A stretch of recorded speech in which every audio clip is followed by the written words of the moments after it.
Buenas tardes, hermanos. Vamos a continuar leyendo las enseñanzas de Jesús de Nazaret del libro de Urantia.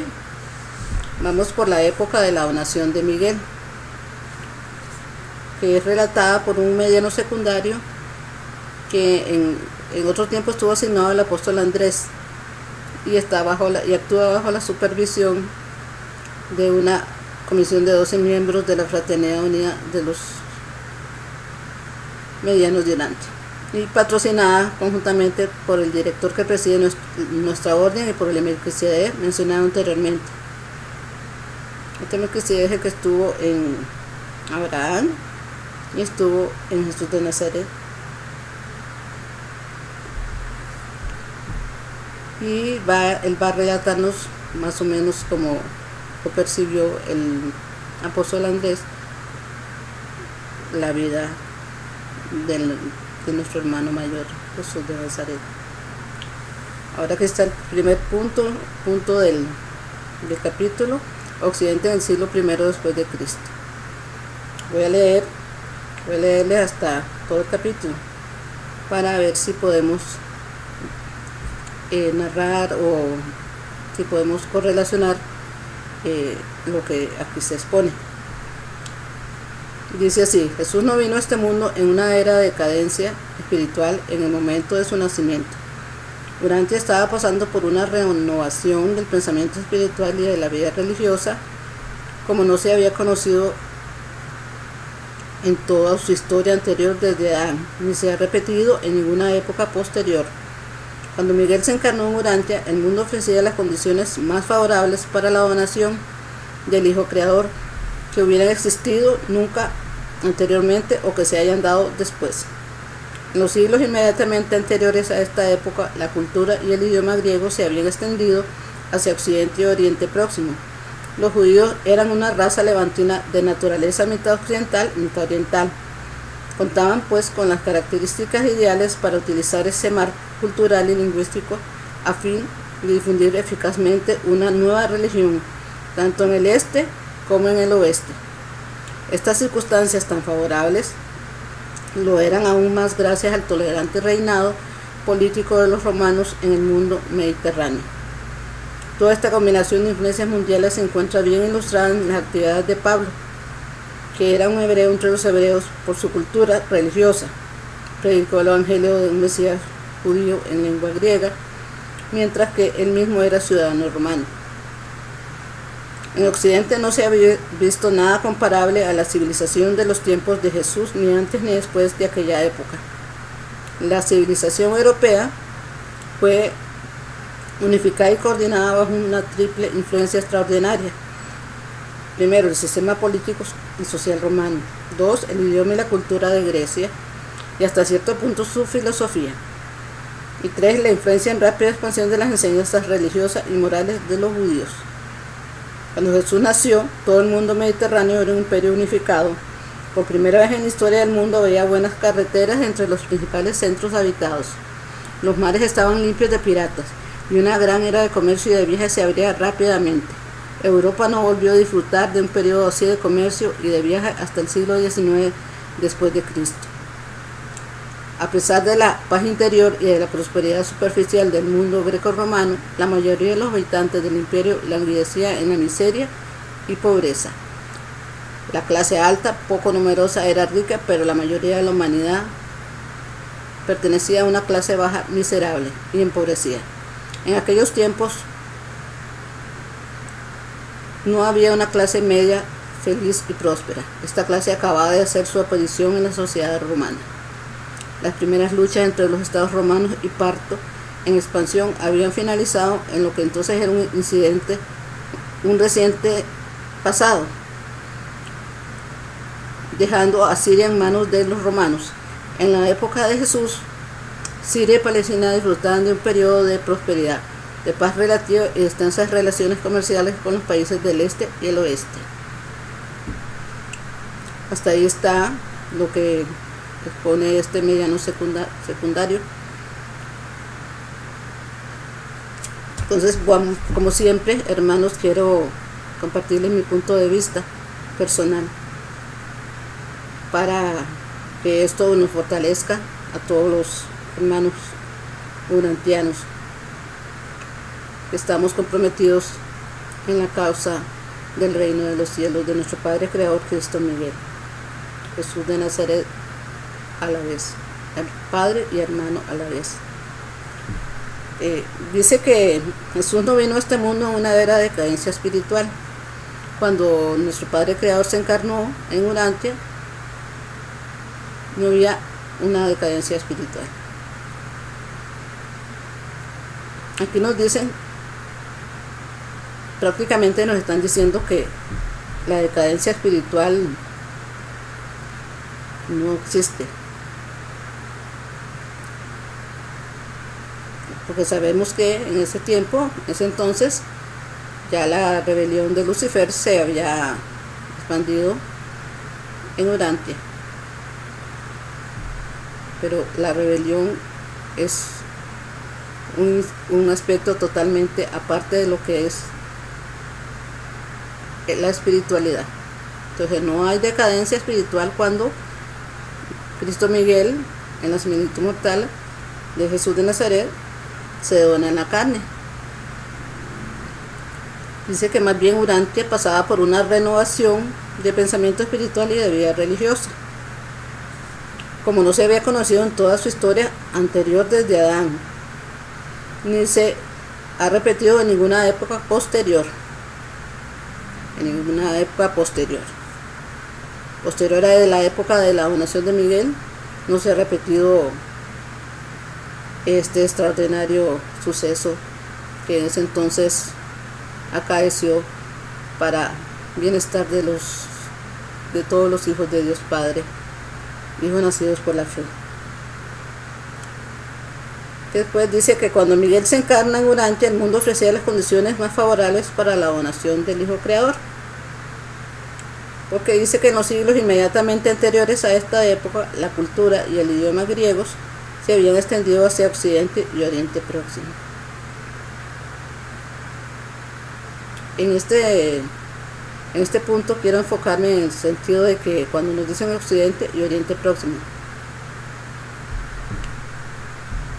Occidente es realmente significa donde se pone el sol.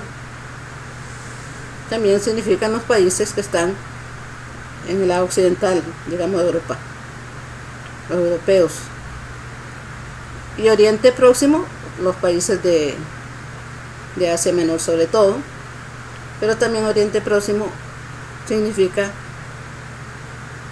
después de la puesta del sol o lugar de nacimiento de una cosa. Ambas palabras tienen una connotación del nacimiento del sol. Dice que los idiomas, la cultura, en los siglos inmediatamente anteriores a esta época, la cultura y idioma griegos se habían extendido hacia Occidente y Oriente Próximo. Para mí esto es cuando nosotros ya hemos tenido cierto sentido de formación de las creencias de los griegos. Entonces de una u otra manera la llevamos dentro de nosotros. Cuando vamos nacemos a la experiencia espiritual, es cuando ellos nos dicen que la cultura y el idioma griego se habían extendido hasta la época, hacia Occidente y Oriente Próximo. Se habían extendido hacia el nacimiento, hacia el preámbulo del nacimiento espiritual, porque ellos no son el nacimiento espiritual, pero sí habían abarcado bastante, anteceden a ese nacimiento. No porque aporten realmente cosas demasiado importantes, ¿no? Porque recordemos que el nacimiento espiritual o el proceso del plan de salvación espiritual es único. Tiene solamente un revestimiento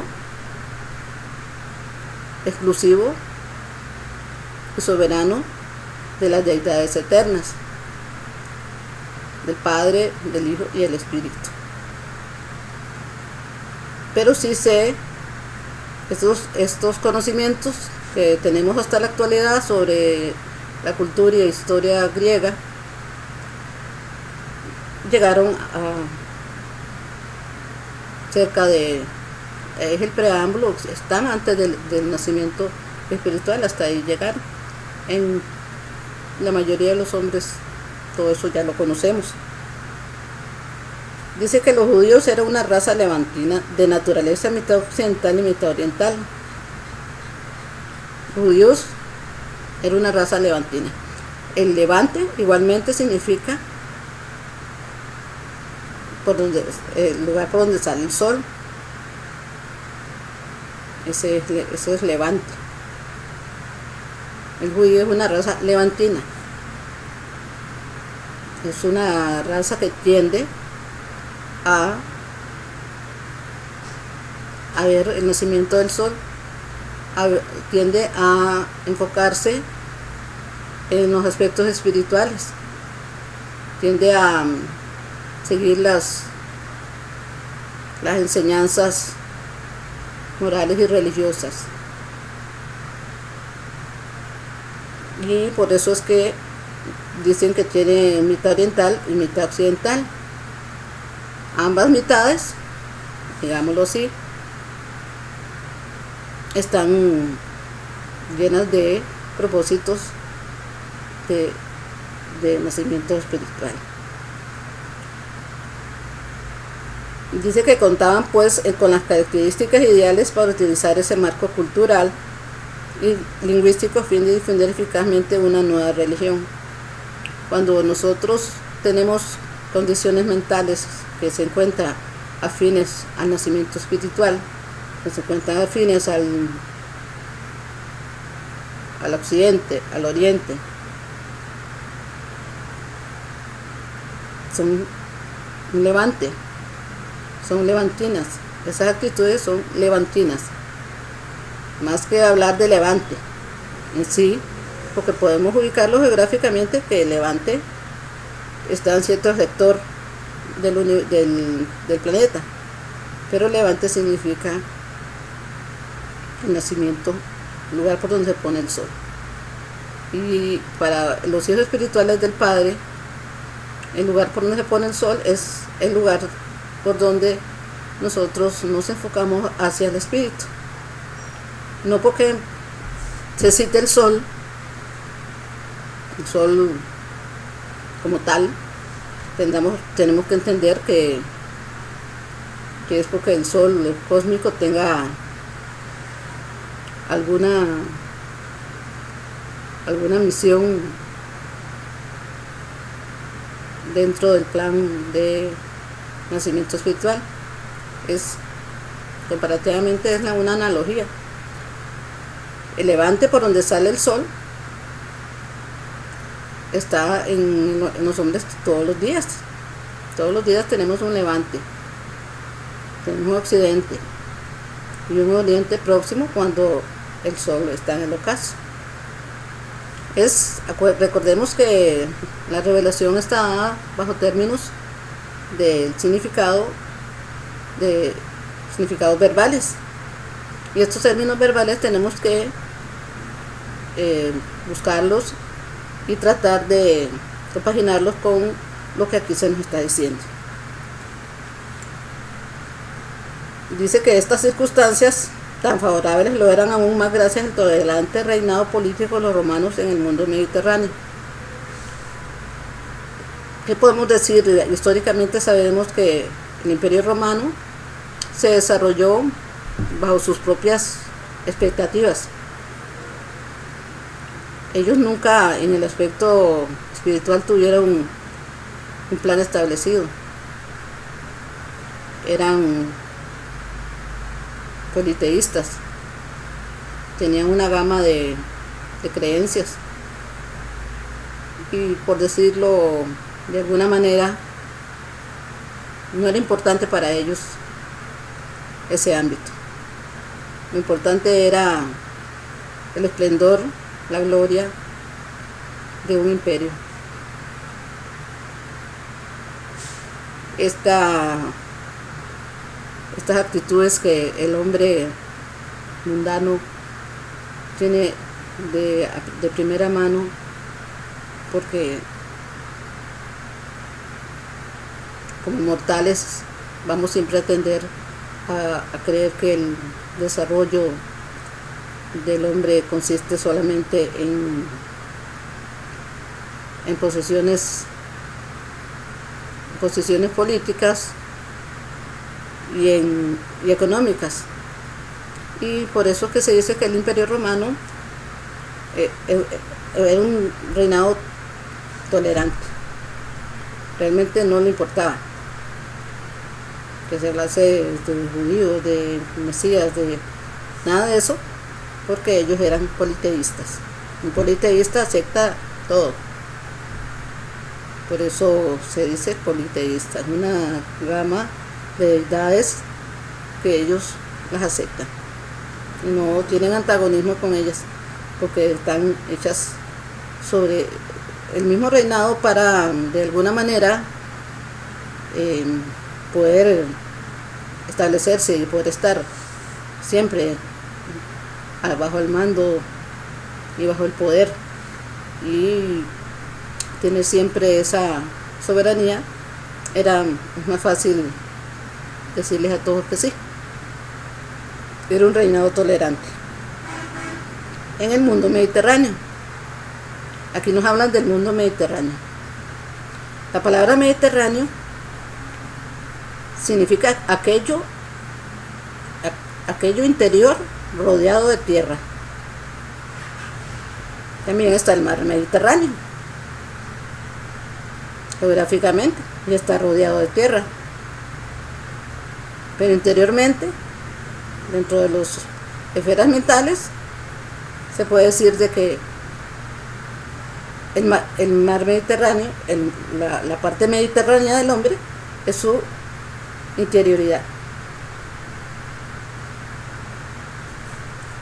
En el mundo, dice, era un reinado tolerante en el mundo de los romanos, en el mundo mediterráneo.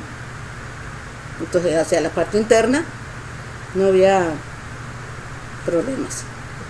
Sí, será tolerante porque ellos son los que gobernaban bajo el aspecto mortal. Y a su vez, bajo ese aspecto mortal, como no incluye de alguna manera la interioridad, no había problema. Entonces ellos tenían un reinado tolerante, que permitían eso. Para ellos la interioridad era una cosa que cualquiera la podía tener, no importa su deidad. No tomaban partido en eso. Dice, toda esta combinación de influencias mundiales se encuentran bien ilustradas en las actividades de Pablo de Tarso, que era un hebreo entre los hebreos por su cultura. Predicó el evangelio de un Mesías judío en lengua griega, mientras que él mismo era ciudadano romano. Aquí vemos cómo Pablo Tarso fue un hebreo entre los hebreos por su cultura. Él tendía, de alguna manera, a tener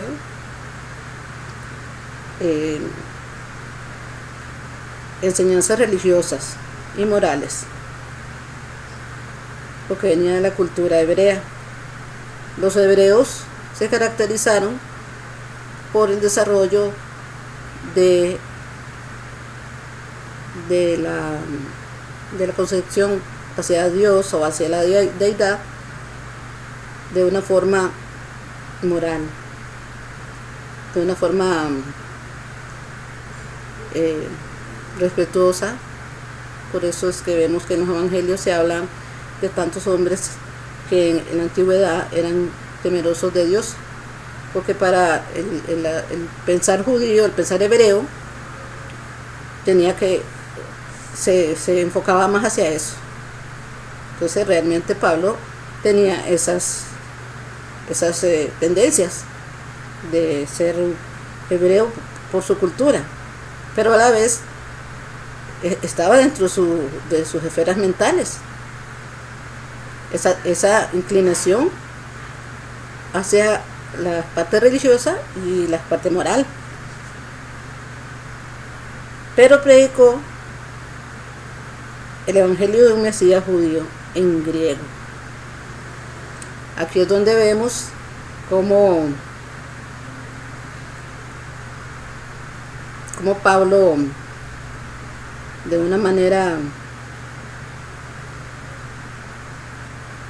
acertada, enseña las enseñanzas de un Mesías judío, pero en griego. El griego ha sido considerado, el idioma griego ha sido considerado un idioma ininteligible, difícil de entender. ¿Quiénes lo pueden entender? Los griegos. Sería en ese caso los griegos los que podrían entenderlo de la manera más adecuada. Pero los griegos no estaban interesados en ningún Mesías de ninguna especie. Ellos tenían su propio pensamiento, su enfoque de él eran hacia el hombre mismo. Había un aspecto centralista donde en la cultura griega se basó sobre la existencia central del hombre. El hombre era el centro de todo. Pero Pablo de Tarso predica el evangelio de un Mesías judío en idioma griego. Él sabía el griego. Él, a mi manera de pensar, él agregó las enseñanzas de Jesús de Nazaret a la lista de las creencias de los griegos, sin pertenecer a los griegos. Él tuvo esa prerrogativa como porque hablaba el griego. Y a su vez dice que mientras que él mismo era también un ciudadano romano, esa influencia, él tuvo la estratagema de hacer, de elaborar el mensaje de las enseñanzas del maestro dentro del ámbito de estas tres grandes regiones: Roma, Grecia, Palestina o Judea. Y dejó ahí esas enseñanzas. Dice: en Occidente no se había visto nada comparable a la civilización de los tiempos de Jesús, ni antes ni después de aquella época. Es decir, que los reveladores reconocen lo que a nosotros se nos da en historia. Se nos habla de las etapas de la historia, la Edad Media, la Edad Moderna, todas estas cosas. Y en esa etapa, en ese tiempo, que sería más o menos, creo que es la Edad Media, si no me equivoco, hermanos, se dio esta mejor componenda para el nacimiento en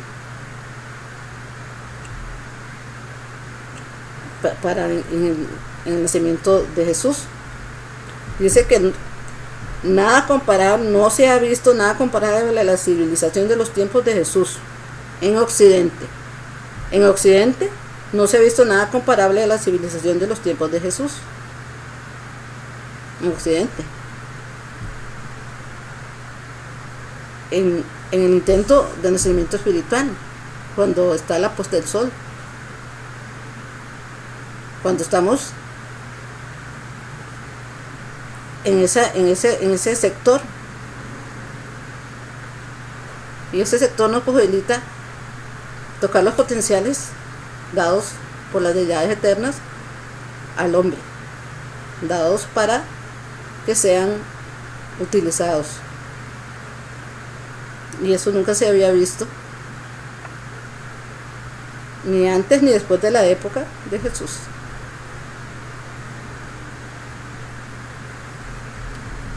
Quiere decir que hace más de 2000 años lo que hay de historia espiritual para decir que existe una historia espiritual para lo que es el hombre mortal, no se ha vuelto a vivir ese tipo de factores en ninguna otra época. No se ha vuelto a dar ese curioso combinación, esa curiosa combinación de diferentes condiciones mentales, pero que a la vez hayan contribuido de una manera enorme a que las enseñanzas del Maestro Jesús de Nazaret se hayan diseminado por todo el mundo. Roma escuchó de Jesús. Grecia le predicaron un Mesías judío. Y los judíos, vamos a hablar o a pensar, digámoslo así, aquí se habla sobre el pueblo judío. Del segundo punto se dice el pueblo judío. Pero vamos a dar un preámbulo de lo que yo estimo que el pueblo judío es. Un judío viene a ser el tercer elemento, la tercera percepción entre el romano y el griego. El romano es de un ambiente espiritual descuidado. El griego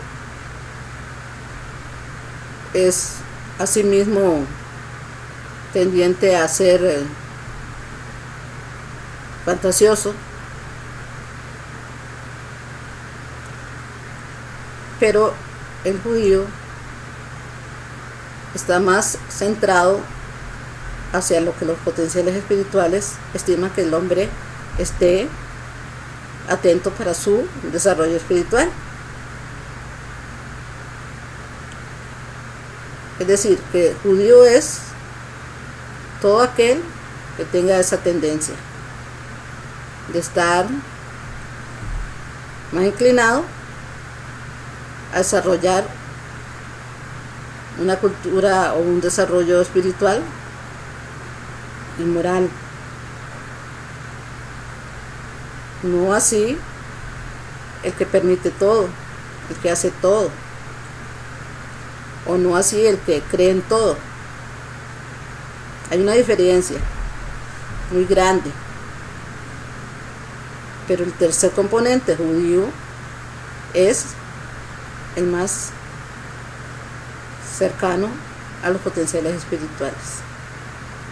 Así lo veo, porque aquí, por ejemplo, donde dice la civilización europea no fue nunca fue unificada y coordinada bajo una triple influencia extraordinaria: el sistema político y social romano, el idioma y la cultura de Grecia, y hasta cierto punto su filosofía. Hasta cierto punto. No toda la filosofía griega comulga con el reino espiritual. Mucha parte de la filosofía griega es centralista en el hombre. Mucha parte de la filosofía griega pone como centro al hombre. Esa es su tendencia.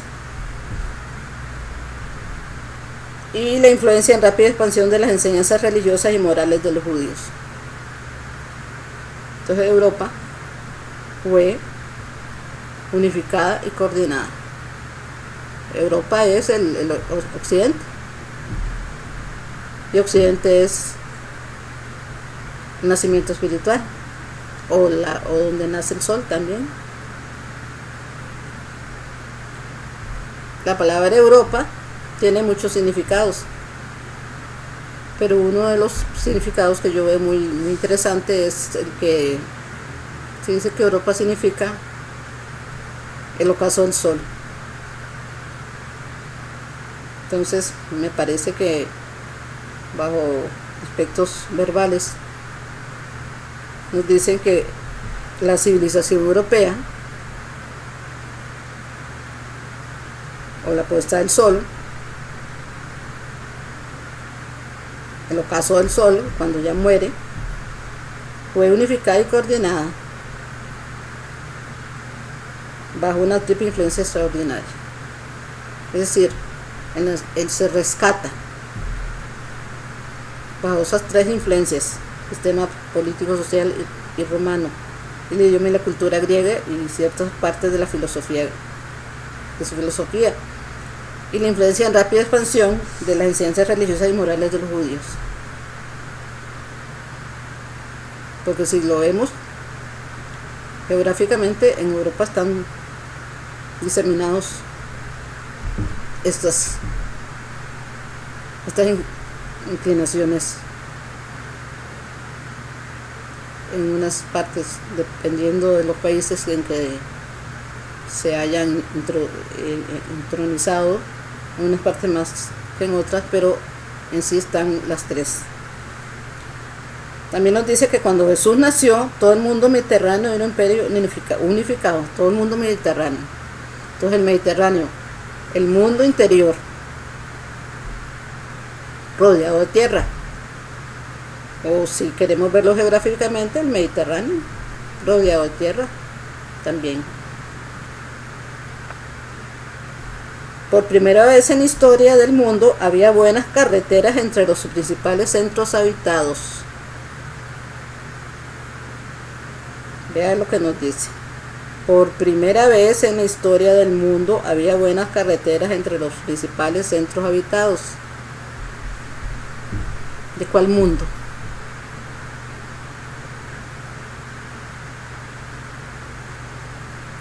¿El mundo geográfico o el mundo espiritual?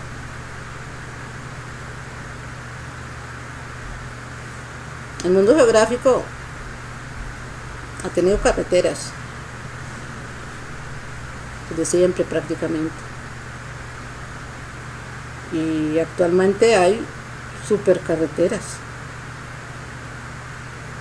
No las vamos a comparar con las carreteras que pudieron existir en el tiempo de los romanos y los griegos y la diáspora que siempre ha existido de los judíos.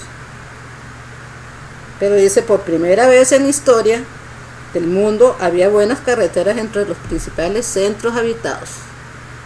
Entonces vuelvo a lo mismo, hermanos. Los centros habitados son aquellas facultades mentales que se van despertando dentro de las esferas de la mente, en la esfera de Urantia, en la esfera de nacimiento espiritual. Luego dice, los mares estaban limpios de piratas. Los mares estaban limpios de piratas. Y una gran era de comercio y de viajes se abría rápidamente.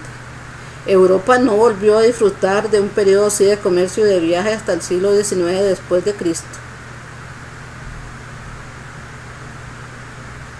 Aquí nos están hablando netamente del ámbito espiritual. Los mares estaban limpios de piratas. En el ámbito espiritual, el mar, o ese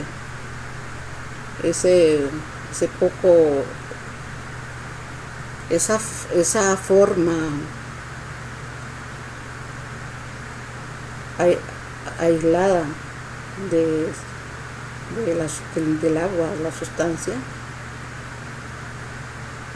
o quizás de la mente, estaba limpia de piratas. Ya cuando entramos a las esferas espirituales, a las esferas de nacimiento espirituales, la mente se ha resguardado de los piratas. ¿Quiénes son los piratas?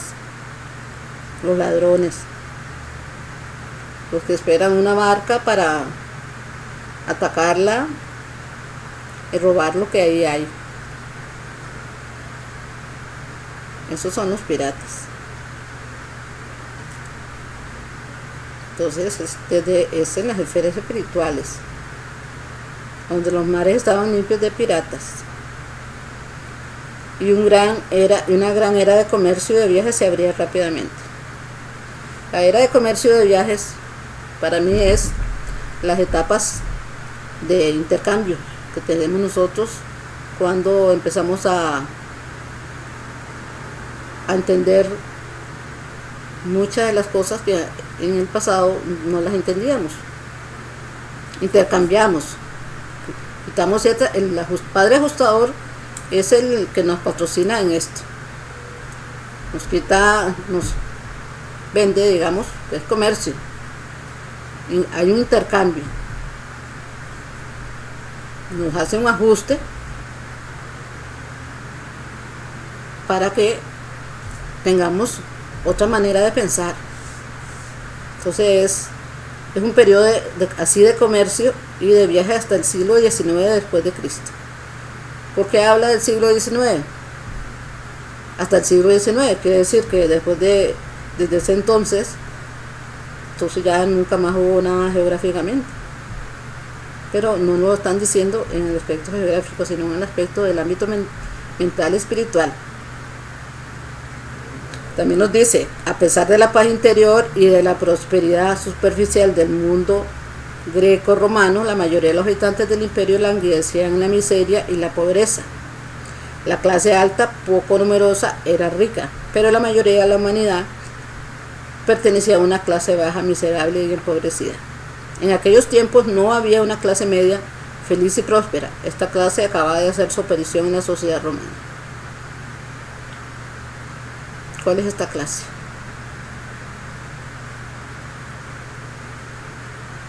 En la sociedad romana acaba de hacer su aparición. La sociedad romana escucha todo, oye todo.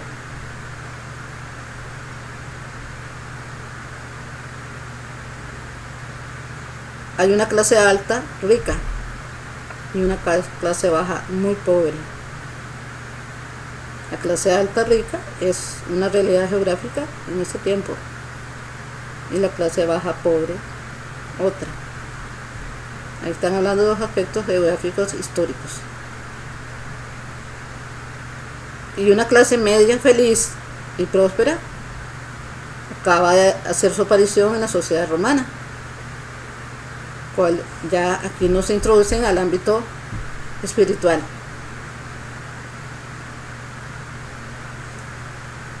¿Por qué? Porque la forma o la configuración de progresión espiritual que vamos adquiriendo de entre la clase alta y la clase baja, surge el equilibrio, el medio, clase media.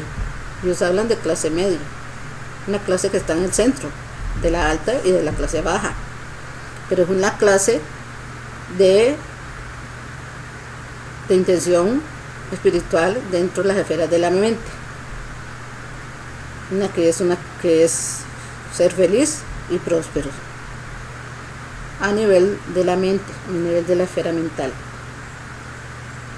Dice, acaba de hacer su aparición, y siempre esa aparición va surgiendo conforme nosotros hemos ya caminado la historia romana, la historia griega, y llegamos a la historia judía. se nos va esclareciendo con esos tres, con esos puntos equidistantes entre sí. Vamos a entresacar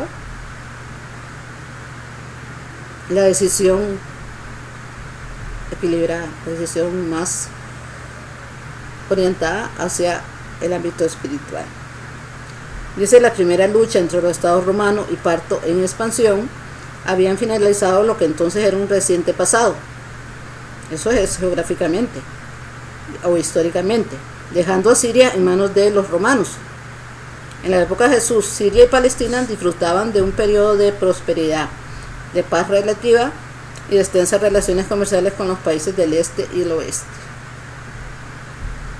Aquí igualmente volvemos a lo mismo, volvemos a la parte geográfica histórica y a la parte que concierne a las esferas de la mente, al nacimiento espiritual. En la época de Jesús, Siria y Palestina disfrutan de un periodo de prosperidad. Palestina es el lugar donde nuestro Padre Creador, el lugar geográfico donde nuestro Padre Creador se dona. Siria, sabemos que históricamente ha sido un territorio codiciado y actualmente se encuentra bajo asedio por las mismas razones, porque hay razones históricas dentro del territorio de Siria, no porque los reveladores así lo quieran solamente citar, sino porque sí la hay. Pero esas naciones en sí disfrutan de un periodo de prosperidad y paz relativa. Esas naciones estarían espiritualmente cuando nosotros discernimos cuáles son los conceptos religiosos y morales de los ámbitos del desarrollo cultural de los pueblos. Esta parte de la época de la donación de Miguel es muy importante porque vemos que es una época de oro, no hay otra. Y siempre se nos ha dicho que existe la época de oro de los hombres, del desarrollo histórico del hombre, cuando las letras, cuando descubrió el fuego, descubrió la escritura, y después, y así sucesivamente, su larga lista de supuestos tesoros encontrados de repente. Pero la era de oro sería en la época en que en Palestina se donan nuestro Padre Creador Cristo Miguel. El judío es el equilibrio entre esos puntos equidistantes. Todas las personas que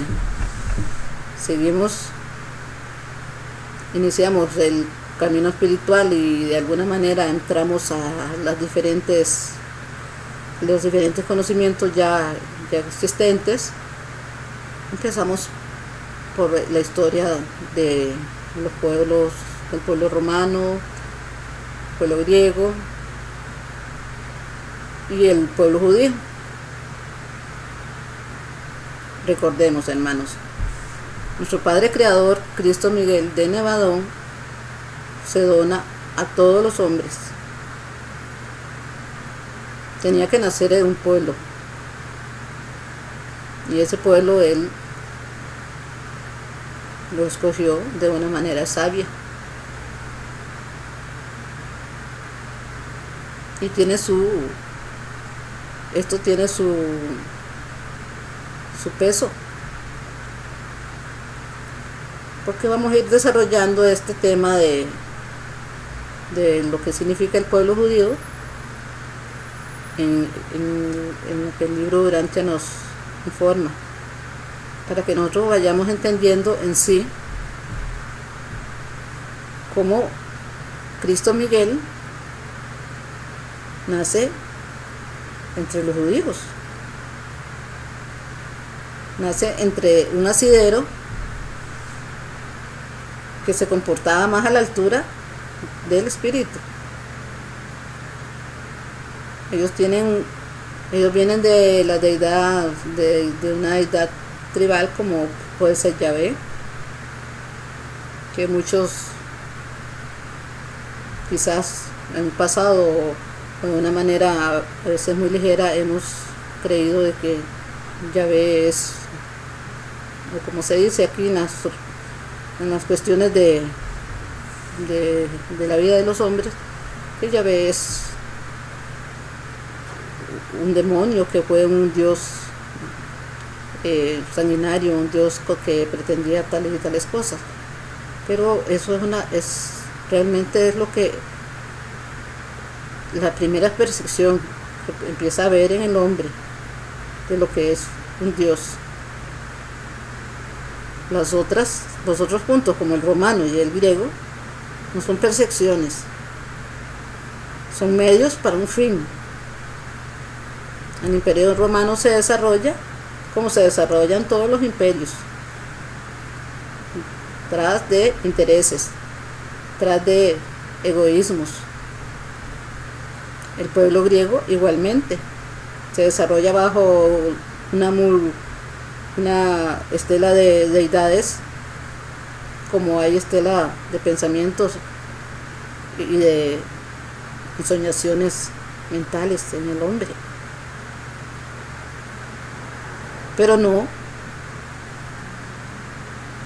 llegan al centro del semillero, de donde en sí pueden surgir el intento del nacimiento espiritual. Y los judíos sí lo tuvieron. Como pueblo lo tuvieron, que después llegaron al Dios único. De paso puedo decirles que también debemos de saber que esta revelación de Urantia es la quinta revelación. Jesús fue cuarta. Y sucesivamente hay otro, Melquisedec, en Abraham. Y todas las que cita aquí la revelación de Urantia, todas se dieron entre los judíos. Ninguna de las anteriores donaciones de aporte espiritual de revelaciones se han dado fuera del pueblo judío. Si nuestro Padre eligió este pueblo para nacer ahí y para desde ahí representar a todos los hombres, es porque ahí es donde encontró la mejor amalgama de condiciones favorables para que los potenciales espirituales fuesen desarrollándose poco a poco. Y así sucesivamente vamos a ir hablando de todo lo que vamos a ir leyendo en este capítulo 121, que precisamente sigue el punto 2, el pueblo judío. Entonces vamos a dar el punto de vista espiritual de lo que significa ser judío, de lo que significa la donación de nuestro Padre Creador dentro del pueblo judío. Él era un judío entre los judíos, pero un hombre entre los hombres. Debemos de llegar a la convicción de que los hombres solo somos hombres mortales,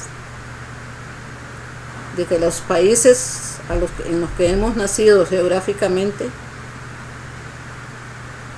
son solamente cuartos diferentes con nombres. Mortalmente seremos unos judíos, otros mexicanos, otros españoles, costarricenses, nicaragüenses, hondureños, como se está dando ahora esta caravana de inmigrantes. Todos somos solamente hombres mortales. Esos nombres, esos ismos, dejemos de dejarlos atrás de una vez por todas. No somos ni romanos ni griegos. Somos hombres entre los hombres, porque nuestro Padre Creador se donó al hombre en el pueblo hebreo, pero se dona al hombre. El pueblo hebreo o pueblo judío, porque hay también como una confusión. Yo digo, bueno, ¿es hebreo o es judío o es semita o es qué?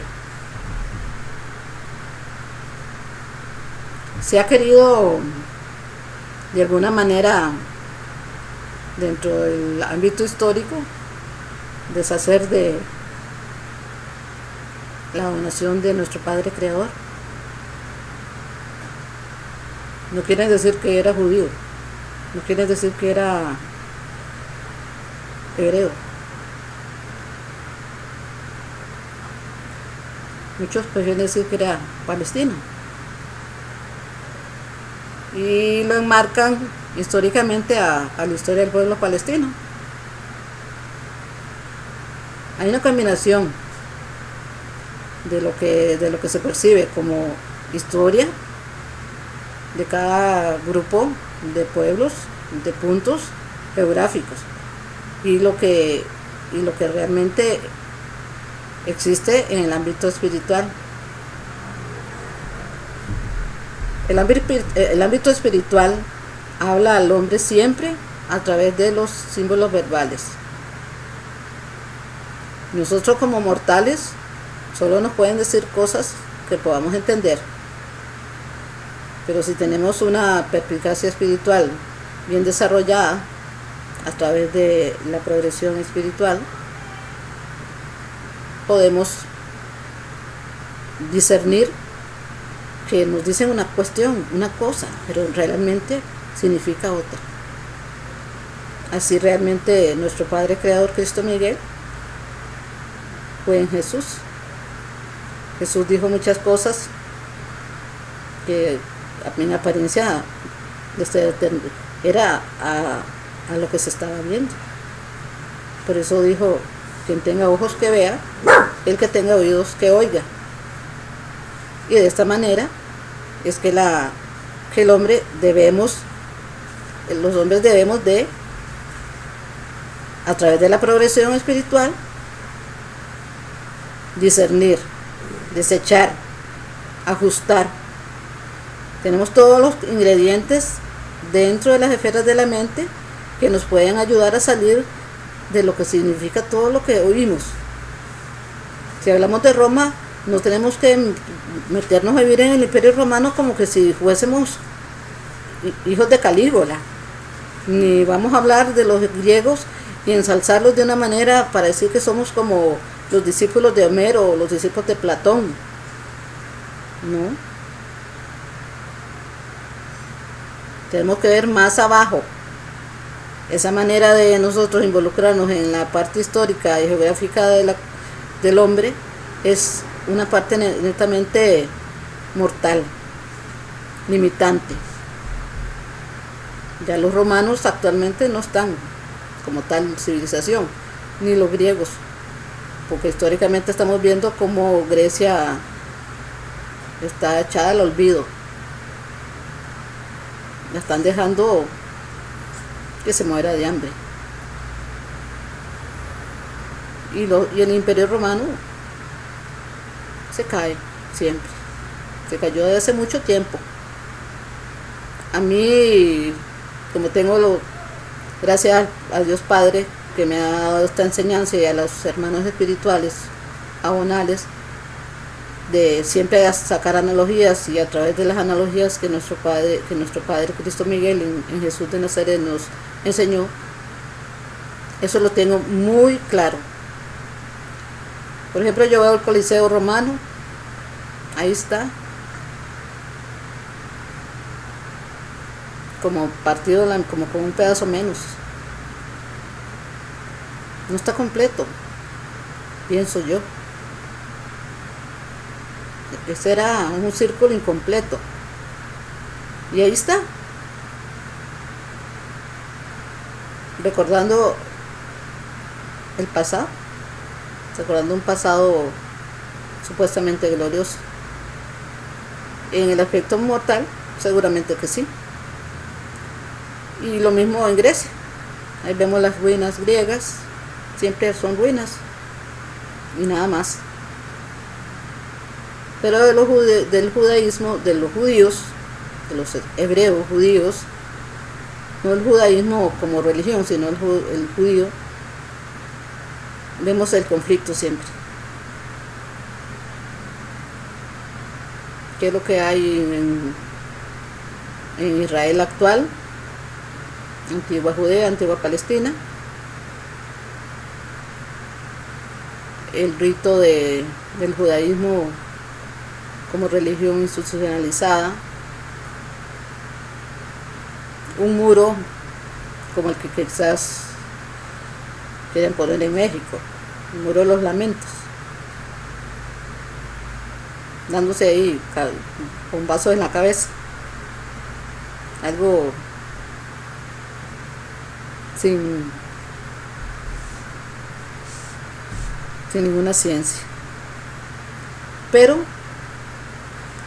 es bajo ese amalgama de condiciones y de comportamientos contradictorios. Dentro de todo eso se encuentra